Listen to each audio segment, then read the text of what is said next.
From the Detroit Free Press, it's Friday, July 24th. Here are today's top stories, presented by Bush's Fresh Food Market. Bush's has over 4,000 Michigan products, including the freshest fruit and vegetables, meat, seafood, and baked goods. Stop by one of Bush's 16 locations for the personal service you expect from your neighborhood grocer. For the Detroit Free Press, I'm Kerry Jr. II. A Detroit police officer shot a man they say was involved in a block party shooting on July 19th. 4 teenagers were admitted to the hospital as a result of the block party shooting. 2 of them are in critical condition and the other 2 are in grave condition. Police Chief James Craig said the 9th Precinct and the Gang Intelligence Unit were surveilling the east side around 5:30 last night. They were looking for a suspect in connection with the shooting on Sunday. Craig said once they located the suspect, officers saw him enter a vehicle with 2 other people. There was an effort to initiate a traffic stop so they could continue the investigation, and that's when they tried to evade Detroit police. High-speed pursuit lasted for about 10 minutes. Craig says the suspect ran into a pole near McKinney and Whittier. When all 3 suspects exited the vehicle to flee on foot, he said one officer saw a gun in the suspect's hand as the officer approached him. The officer feared for his life, according to Craig, and fired 1 shot, striking the suspect. He was later pronounced dead. The officer who fired the shot has been placed on administrative duties pending an investigation. When asked if the department would release camera footage, Craig said the department is currently reviewing the tape for the investigation. This shooting comes on the heels of the White House's announcement to deploy federal officers to 7 major cities to reduce gun violence. The White House announced Wednesday federal agents will be coming to Detroit in the next few weeks. The initiative, entitled Operation Legend, is intended to help cities fight increasing violence, according to administration officials. Police Chief James Craig has said the purpose for federal involvement has nothing to do with the ongoing Black Lives Matter protests. At Wednesday's press conference, Mayor Mike Duggan said the same. We've made it very clear that Department of Homeland Security, people coming to town to deal with the protesters is not going to be acceptable, and my indications are we do not expect to see that here in Detroit. Chief Craig said federal officers are coming to Detroit for Operation Relentless Pursuit, an initiative that provides police departments more manpower and money in cities with high crime rates. Memphis, Baltimore, Cleveland, Milwaukee, Kansas City, and Albuquerque are also part of the effort. All have violent crime rates above the national average. Here are today's coronavirus case numbers. The State Health Department reports 699 new cases and 7 new deaths. 6 deaths were uncovered in a review of death certificates, and in total there are nearly 76,000 cases and over 6,100 deaths statewide. That's the latest. For more news and updates on COVID-19 in Michigan, visit www.freep.com.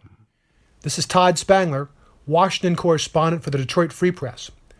Michigan's congressional primaries will be held August 4th, and Peter Meijer, a member of the family that founded the grocery store chain by that name, looks to be the favorite to win the Republican nomination in a West Michigan congressional district. Meijer is an Iraq war veteran who also worked providing aid in Afghanistan and Sudan. He's running in the 3rd congressional district, now represented by Justin Amash, who is stepping down. He will have competition.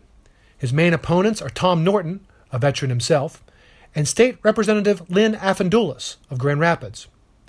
But Meijer looks to have the edge. He has plenty of money, an endorsement from House Minority Leader Kevin McCarthy, and of course, that famous name. That's not to say it's a done deal, however.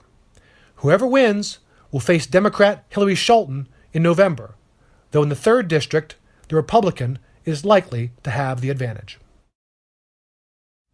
I'm Dave Boucher for the Detroit Free Press. With less than 2 weeks until the August 4th primary, Detroit desperately needs more election workers. They're 900 people short. Detroit City Clerk Janice Winfrey hopes her office will find and train the people, but she's still feeling the crunch. Due to the coronavirus, Winfrey expects more people to vote absentee than in person, but election workers are crucial to ensuring every registered voter has a chance to cast a ballot. Anyone interested in becoming a poll worker can call the Detroit Department of Elections at 313-876-0190. Workers may earn $250 or more for their time.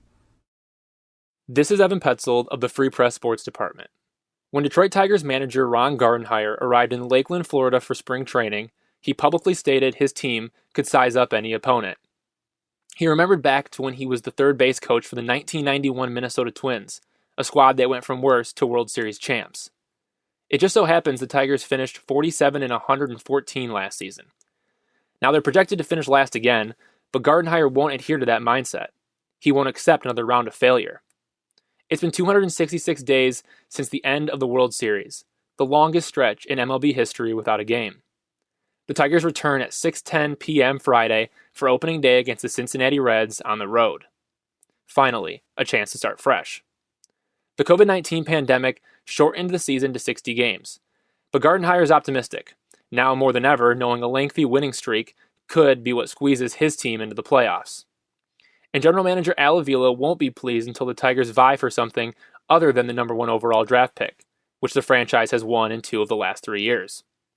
If Gardenhire's wish is going to come true, the Tigers need to steer clear of injuries. An early roadblock, Jordan Zimmerman's forearm injury, has already occurred. They'll also need to avoid the coronavirus. Left-hander Daniel Norris and a few prospects were sidelined during summer camp because of the illness. So if Gardenhire truly wants to walk away from the most uncanny season in baseball history with a smile, he must understand what's at stake and how far the Tigers must come. For more stories from the Detroit Free Press, be sure to check out freep.com. That's FREEP.com. If you're a fan and want to support our quality local journalism, subscribe. Go to freep.com/special offer.